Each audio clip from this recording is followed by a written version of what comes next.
Marcos capítulo 2, dos versos de número 1 até os versos de número 12. Marcos capítulo 2, do verso 1 ao verso de número 12. Eu estarei fazendo essa leitura, mas nós estaremos retendo em maior atenção como propósito dessa noite os versos de 1 a 5, ainda que a gente trate alguns versículos, mas o nosso propósito é estudarmos esses versículos à luz da unidade textual. Vamos, assim, atentar para a palavra. Nos diz assim a palavra de Deus: dias depois, entrou Jesus de novo em Cafarnaum, e logo correu que ele estava em casa. Muitos afluíram para ali, tantos que nem mesmo junto à porta eles achavam lugar, e anunciavam-lhes a palavra. Alguns foram ter com ele, conduzindo um paralítico levado por 4 homens, e não podendo aproximar-se dele por causa da multidão, descobriram o eirado no ponto correspondente em que ele estava, e fazendo uma abertura, baixaram o leito em que jazia o doente. Vendo-lhes a fé, Jesus disse ao paralítico: filho, os teus pecados estão perdoados. Mas alguns dos escribas estavam assentados ali e arrazoavam em seu coração: por que fala deste modo? Isto é blasfêmia. Quem pode perdoar pecados, senão um que é Deus? E Jesus, percebendo logo por seu espírito que eles assim arrazoavam, disse-lhes: por que arrazoais sobre estas coisas em vosso coração? Qual é mais fácil dizer ao paralítico: estão perdoados os teus pecados, ou dizer: levanta-te, toma o teu leito e anda? Ora, para que saibais que o Filho do Homem tem poder, tem sobre a terra autoridade para perdoar pecados, disse ao paralítico: eu te mando, levanta-te, toma o teu leito e vai para a tua casa. Então ele se levantou e, no mesmo instante, tomando o leito, retirou-se à vista de todos, a ponto de admirarem todos e darem glória a Deus, dizendo: jamais vimos coisa assim. Então, os irmãos, aplica a sua palavra ao nosso coração. Vamos orar ao Senhor e pedir que Ele abra o nosso entendimento e que saiamos desse lugar mais crentes, mais decididos a fazer não a nossa, mas viver totalmente, exclusivamente na dependência do nosso Senhor. Ó Senhor, nosso Deus e Pai, pedimos mais uma vez que o Senhor fale ao nosso coração, que o Senhor trabalhe na nossa vida, que o Senhor abra o nosso entendimento para que possamos enxergar o poder, o senhorio e a maneira como o Senhor providencia todos os meios para que as nossas necessidades, tanto física quanto espiritual, venham a ser por Ti, ó Deus, atendida conforme a Tua vontade. Te suplicamos que o Teu Santo Espírito fale ao nosso coração por meio da Tua palavra, e que o resultado, ó Deus, da Tua ação generosa, soberana e graciosa sobre nós, venha a ser, ó Deus, venha gerar em nós corações mais tementes, mais crentes, mais dependentes do Senhor, mais dispostos a confiar mais no Senhor e menos em nós. É no nome do Teu Filho que oramos e agradecemos, no nome do nosso maravilhoso Senhor Jesus Cristo, e todos nós dizemos amém.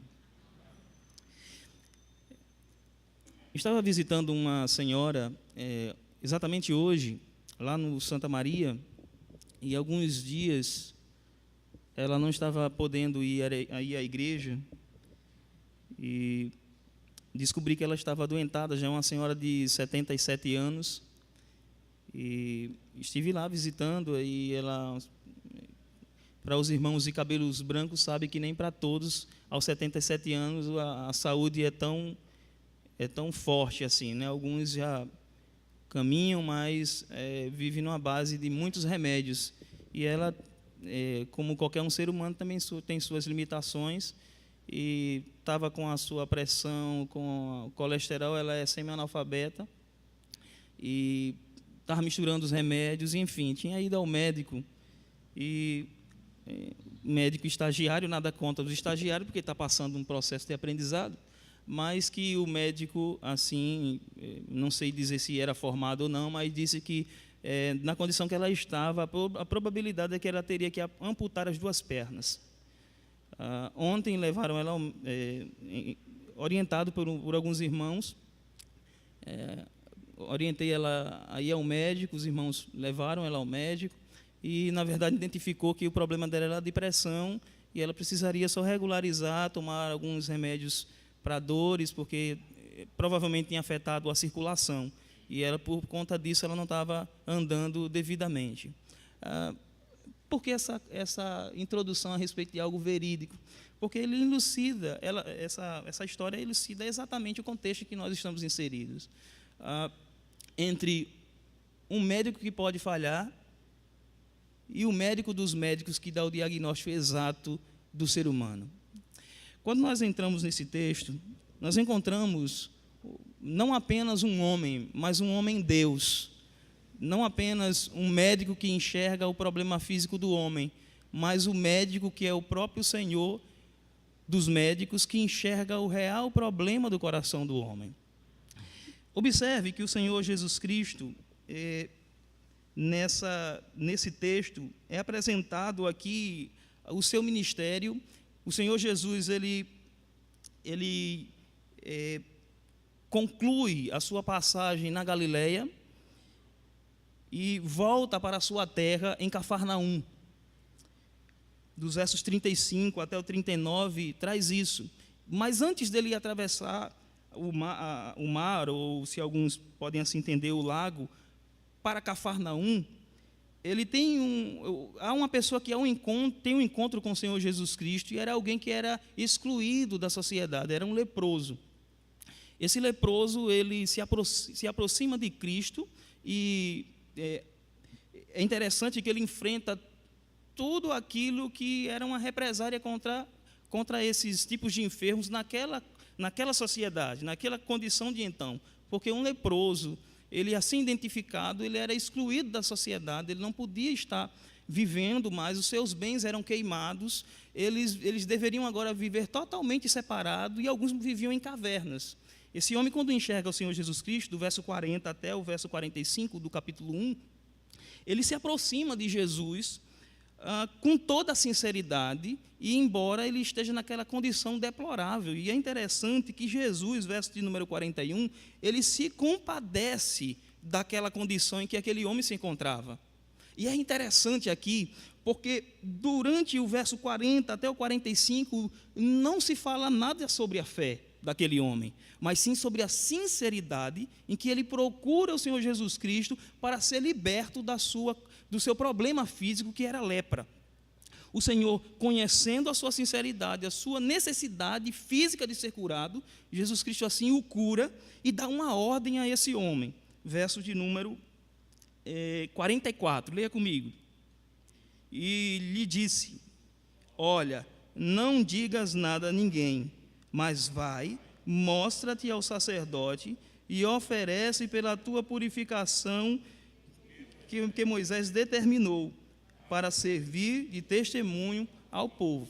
Perceba que Jesus Cristo dá uma ordem direta a esse homem, algo que era comum àqueles que eram curados, e assim, ao cumprimento da lei, deveria levar ao sacerdote uma oferta em gratidão a Deus. Mas é interessante, depois desse homem ser curado, Jesus dá uma ordem a ele, para ele não contar nada a ninguém, porque Cristo ainda tinha um ministério a cumprir, a ensinar a palavra. E o que é que esse homem faz? Verso de número 45, leia comigo. Mas tendo ele saído, entrou a propalar muitas coisas e a divulgar a notícia, a ponto de não mais poder Jesus entrar publicamente em qualquer cidade, mas permanecia fora em lugares ermos, e de toda parte vinham ter com ele. Observe que aqui na cura e na libertação desse homem, há uma troca. Se antes esse homem leproso vivia fora da cidade, a sua libertação custou o Senhor Jesus Cristo não poder mais entrar na cidade. Houve aqui uma troca. Esse homem que não podia mais conviver em sociedade, ele agora vive em família, enquanto que Jesus antes podia pregar, agora já não pode entrar mais na cidade. É isso que Cristo faz com pecadores.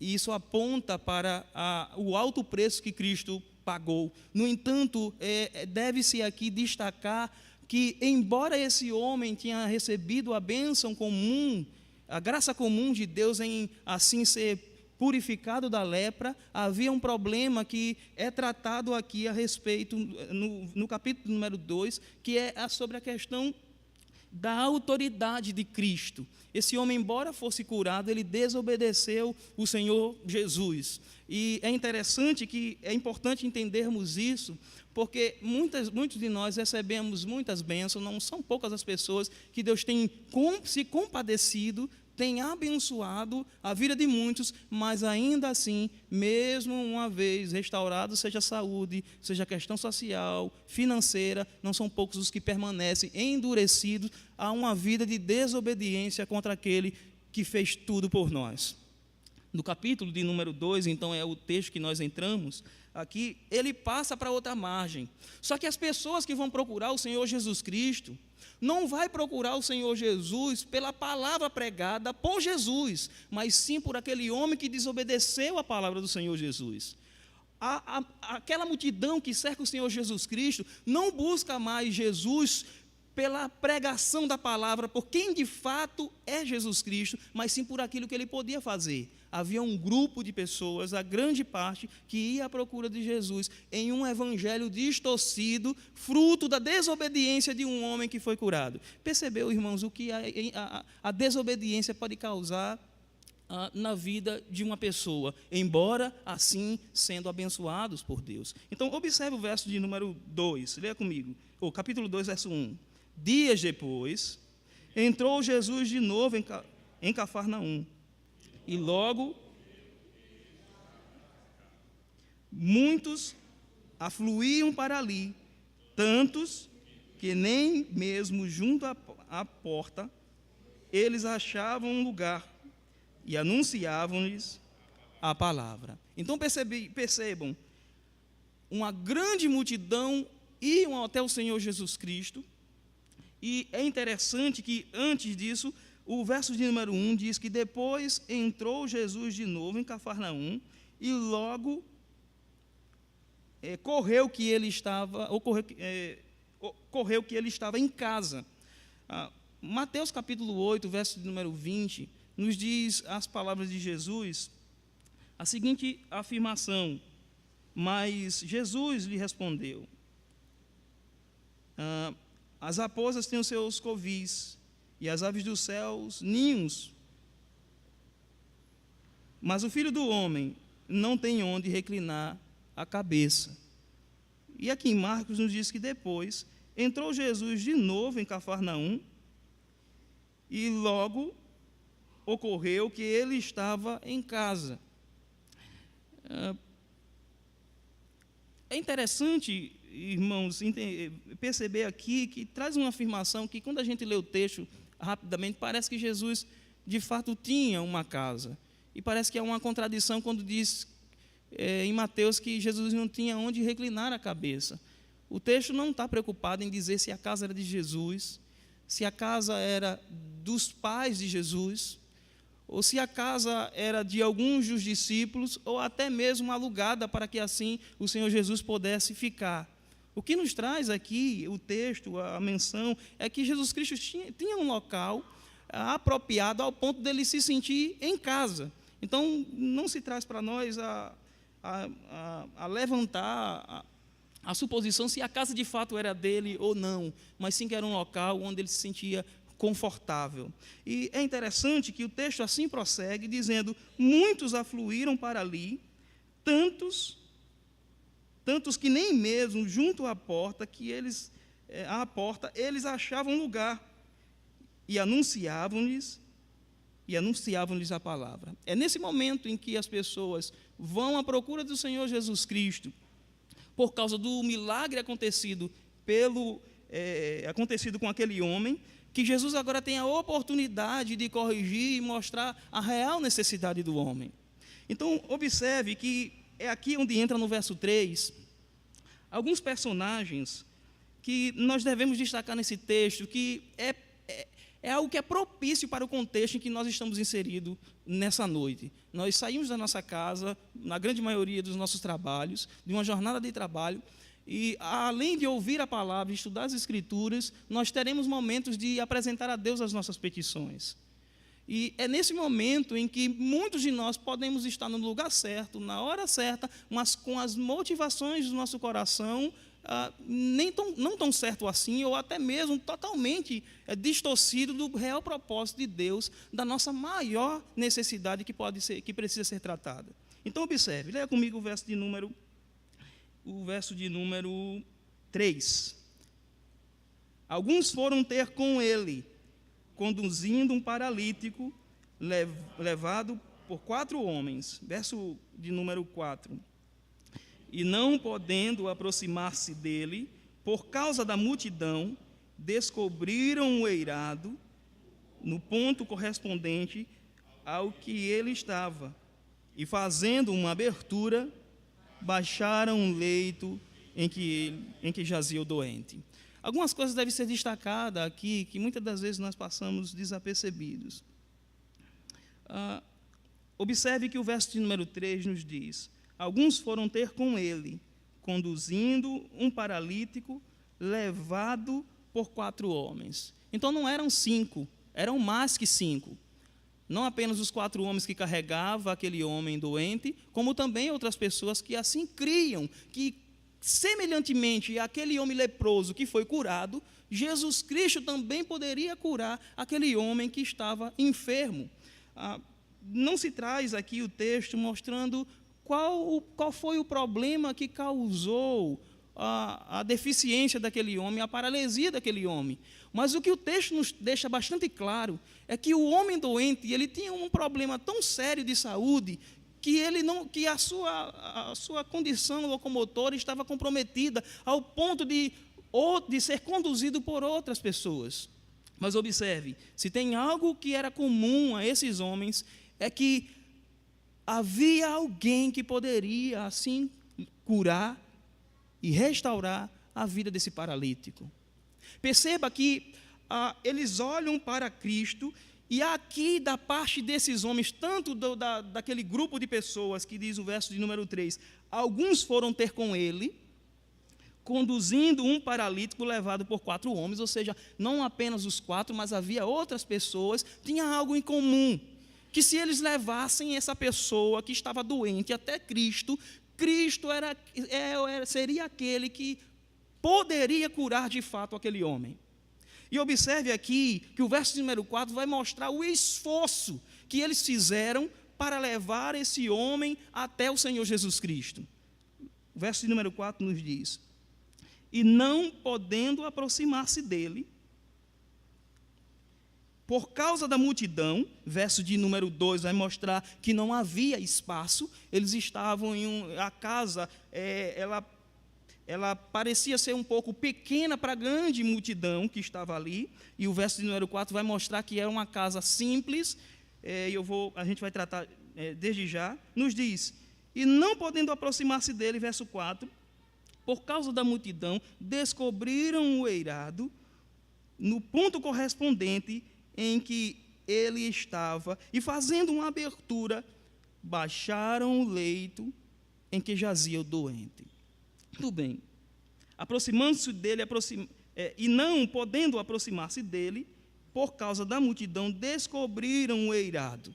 Irmãos, essa afirmação ela é muito importante. As construções de antigamente, no contexto do mundo antigo, em que Jesus estava exercendo o seu ministério, havia alguns tipos de construções, mas as casas comuns, que era mais visível, mais fácil de construir, até pelo contexto de guerra, o eirado, chamado para nós de telhado, não era semelhante ao nosso, com uma estrutura e uma queda d'água de lado coberta por telhas. A grande maioria das construções era como se fosse um caixote, onde havia um parapeito construído de pedras também, e a base de cima era como se fosse uma casa de laje sem a construção de cima. E nas laterais, um pequeno parapeito, para quê? Como em Israel a escassez de água é muito grande, esse eirado, esse telhado, assim, olhando para a realidade deles, servia também para catalisar as possíveis chuvas que caíam durante as estações. Ali havia uma encanação para que aquela água passasse, peneirasse e servisse para, assim, as suas necessidades. Esse era um tipo de construção.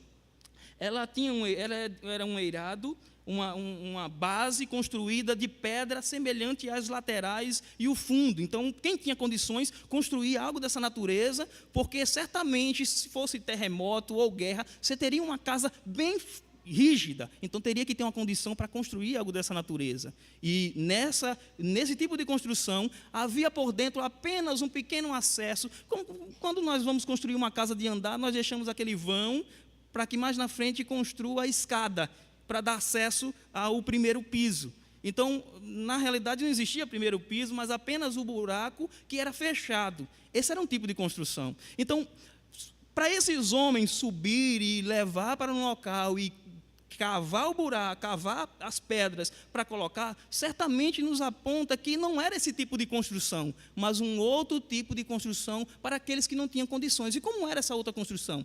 A base de cima, que para aqueles que tinham condições, construía de pedras. O que não tinha condições, colocava madeira em uma distância considerável, colocava outras madeiras mais finas, então havia umas vigas de madeira, num lado plano também, e colocava por cima barro, terra, porque não tinha condições de fazer uma construção mais rígida. Então, quando o verso de número 4 nos diz que, não podendo aproximar-se dele, por causa da multidão, descobriram o eirado, nos indica de que provavelmente tinha sido uma dessas construções em uma casa mais humilde, pequena, por isso que não havia espaço suficiente para que todos assim pudessem entrar. Esses homens, mesmo cavando o buraco no telhado, vamos dizer assim, houve um esforço ainda muito grande, porque eles precisariam assim subir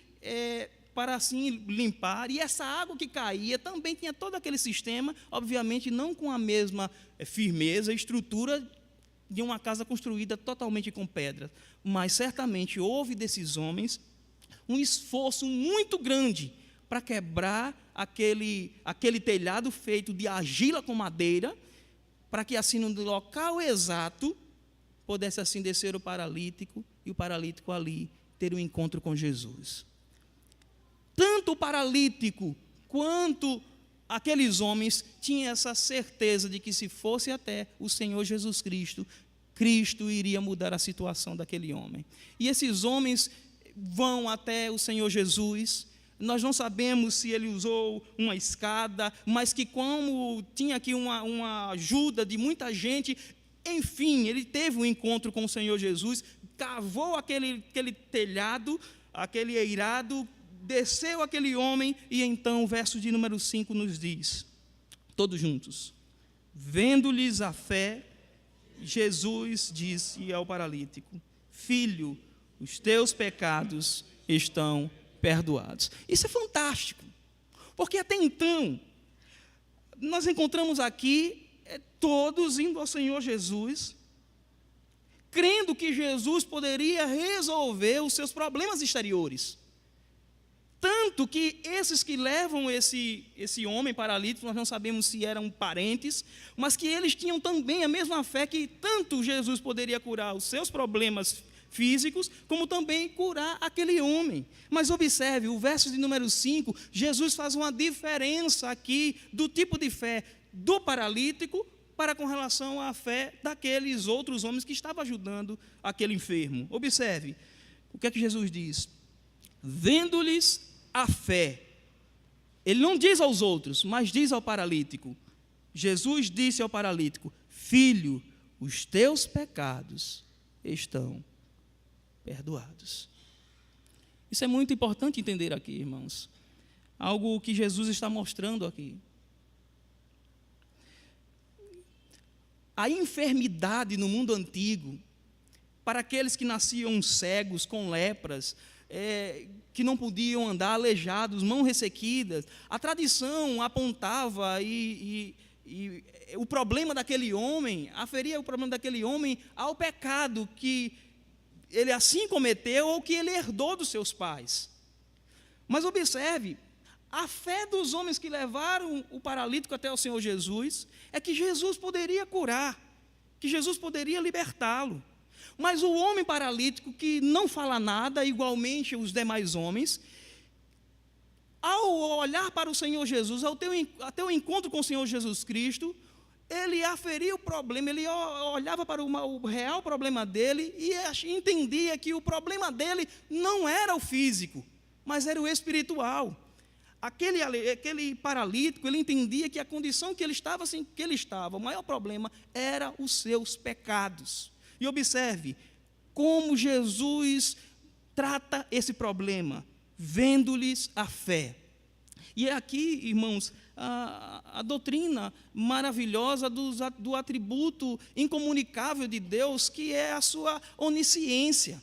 Jesus Cristo é aquele que olha para as nossas atitudes, mas também olha para o nosso coração. Ele conhece não apenas o que nós fazemos, mas também as intenções do nosso coração. Ele é aquele que conhece tudo o que nós fazemos. Perceba que aqueles homens levavam o Senhor Jesus Cristo porque cria que Jesus poderia libertá-lo dos problemas físicos. Mas aquele outro homem que estava doente, que estava sendo ajudado, cria que Jesus Cristo poderia libertá-lo do seu maior problema, que era o pecado. Nós não sabemos aqui se esse paralítico, o entendimento de pecado e a condição que ele se encontrava, era a que a tradição ensinava. Mas uma coisa é certa, ele sabia e ele cria que Jesus Cristo poderia resolver o maior problema da sua vida, que não era a condição física, mas era a sua condição espiritual. E observe o que o Senhor Jesus diz: vendo-lhes a fé, tanto a fé do homem, que com sinceridade, dos homens que com sinceridade levaram o Senhor Jesus Cristo para tratar o seu problema físico, como também a fé do paralítico, que olhava para o Senhor Jesus Cristo, crendo que Jesus poderia libertá-lo dos seus pecados. E o que é que Jesus diz? Filho, o quê? Os teus pecados estão perdoados. Perceba que Jesus Cristo poderia facilmente resolver o problema desse homem, como fez com aquele homem leproso. Mas observe que Cristo é aquele que está na situação de todas as coisas, porque Ele é o Deus onisciente, Ele é aquele que tem toda a autoridade nos céus e na terra. Parece que a desobediência daquele homem leproso fugiu o controle do Senhor, mas perceba que essas pessoas que foram até o Senhor Jesus Cristo, por causa do milagre que Jesus havia feito, lá com aquele homem leproso, é agora instruído com a palavra de Deus e corrigido a sua motivação de buscar ao Senhor, mostrando que o Senhor é aquele que conhece as motivações do coração do homem. Ele sabe o que nós estamos passando, Ele conhece as nossas necessidades, mas o que Ele mostra aqui na sua palavra é que a nossa maior necessidade é de termos reconciliação com Deus, é de tratarmos do pecado que não somente condena o corpo, como também condena a alma do homem ao inferno, e esse problema se chama pecado.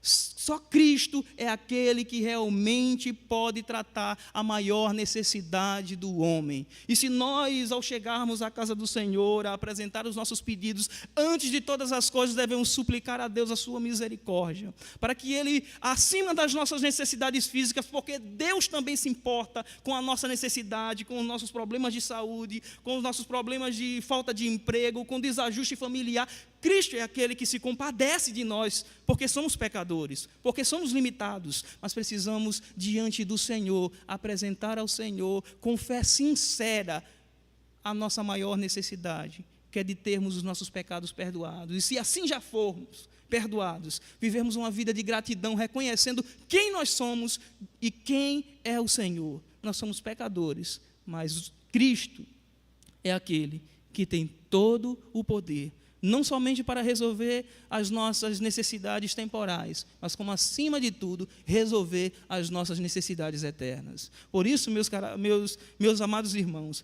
vim até esse lugar para apresentar os nossos pedidos de oração, diante de um contexto de vida em que nós vivemos, bombardeado por tantos princípios seculares, averso a Deus. Podemos nos aproximar do Senhor com sinceridade, mas com as motivações erradas, esquecendo de que o nosso maior problema e que precisa ser resolvido é vivermos uma vida santificada pela palavra de Deus, viver uma vida de credulidade e não de incredulidade, porque a incredulidade do homem, ela ofende a autoridade do Senhor.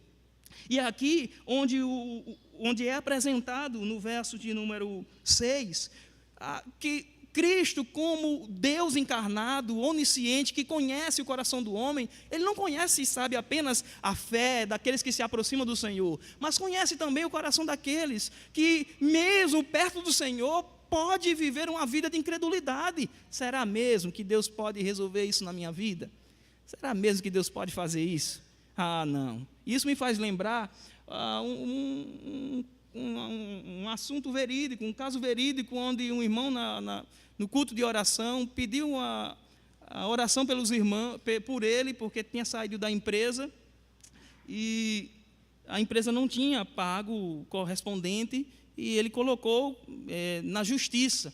E o que eu achei interessante, isso me marcou, foi o seguinte: ao apresentar, dizer: olha, irmãos, orem para que Deus assim faça a sua vontade, e que eu possa assim receber o que é do meu direito.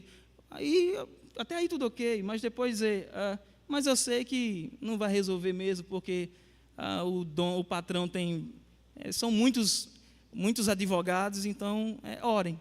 Ficou uma contradição, né? Pede para orar, mas depois lá no fundo, a empresa é rica, eu sei que não vai resolver mesmo. Perceba, nos faz lembrar esse contexto. É possível que dentro, nesse lugar aqui, podemos estar inseridos, sei lá, em uma outra condição, mas algo diante de uma coisa que você possa dizer lá no fundo, a olhar os olhos dos homens incrédulos. Tudo bem, mas deve ser vontade de Deus que eu não seja abençoado nisso aí, porque o negócio é difícil. Não dá, não. Observe o verso de número 6. Mas alguns dos escribas estavam assentados ali e arrazoavam em seu coração: por que fala ele deste modo? Leia comigo. Isto é blasfêmia. Quem pode perdoar pecados senão um que é Deus? Perceba aqui a incredulidade daqueles que também estavam no mesmo lugar, ouvindo o Senhor Jesus Cristo, dando aquela declaração, aquela sentença de perdão dos pecados. Percebeu? No mesmo lugar, na mesma hora, uns creem e outros permanecem incrédulos. E aí o Senhor Jesus Cristo mostra mais uma vez, demonstra mais uma vez que Ele é um Deus que conhece todas as coisas, que é um Deus onisciente. Verso número 7.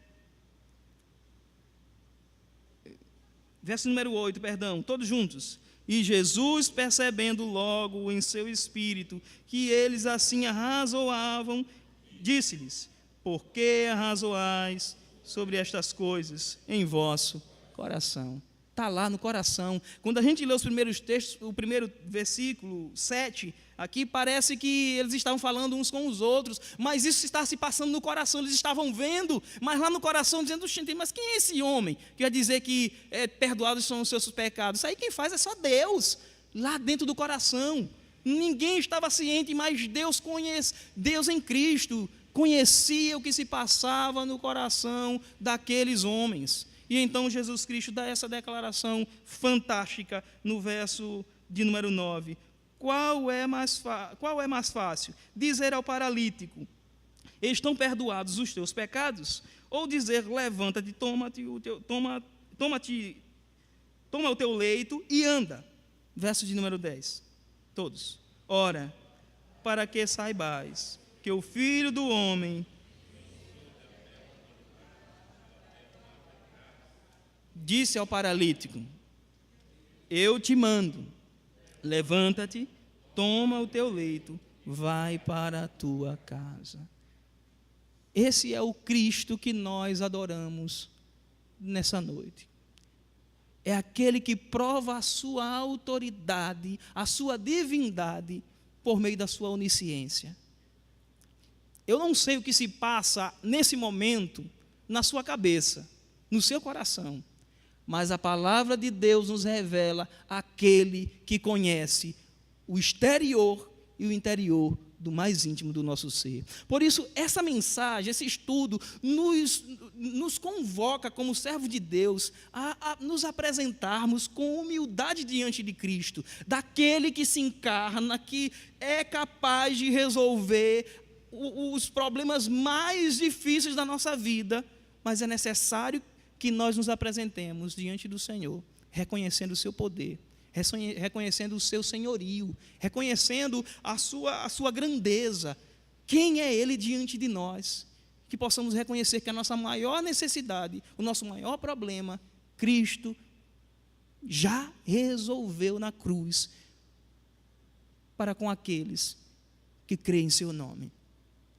Se há alguém aqui que ainda não teve o seu maior problema resolvido, que é o pecado, que é a reconciliação com Deus, esse é o momento de suplicar àquele que conhece o problema que talvez ninguém aqui saiba.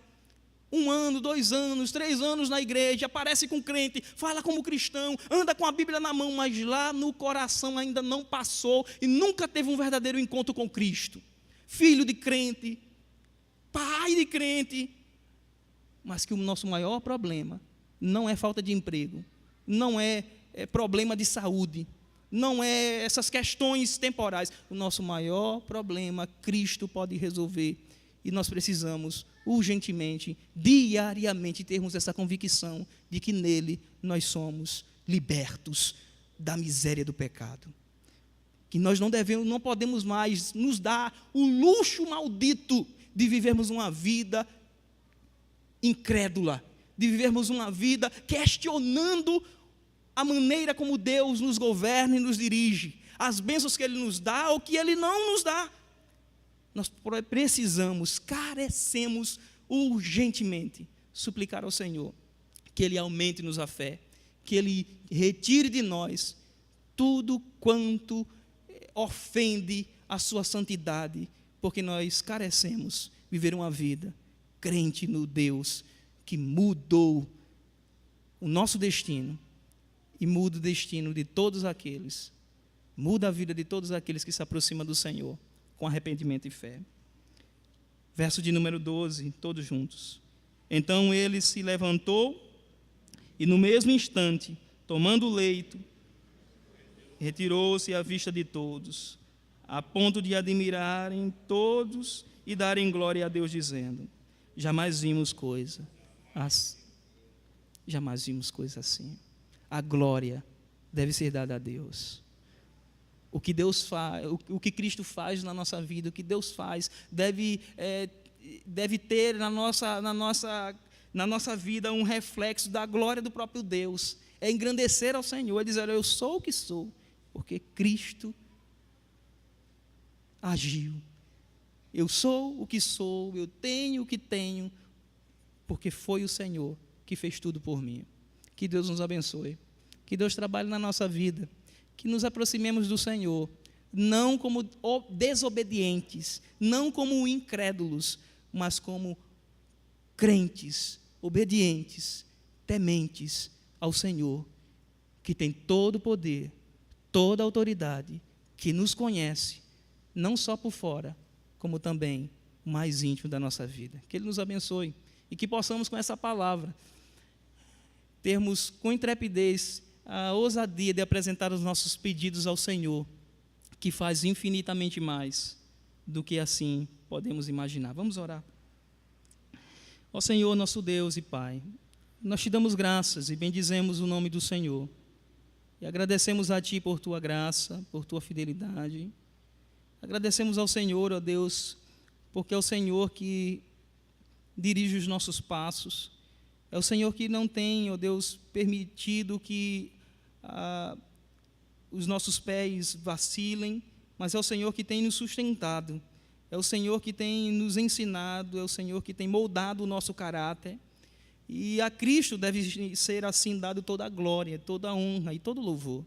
Por isso suplicamos que o Senhor continue a trabalhar na nossa vida. E aqueles que se aproximam do Senhor, que o Senhor possa trabalhar em seus corações, para que eles possam reconhecer e buscar ao Senhor de todo o coração a cura do seu maior problema, que é o pecado que afasta o homem de Deus. Por isso, Senhor, queremos desde já agradecer, porque antes nós estávamos perdidos e mortos espiritualmente, mas em Cristo nós fomos não somente aproximados do Senhor, nos aproximados de Deus, como também tratados, perdoados e restaurados pelo sangue do Teu Filho Jesus. É no nome do Senhor que nós oramos, no nome de Cristo, do nosso eterno e suficiente Salvador, que damos ao Senhor toda a glória e toda a honra e todo o louvor. É no nome do Senhor, todos nós dizemos amém.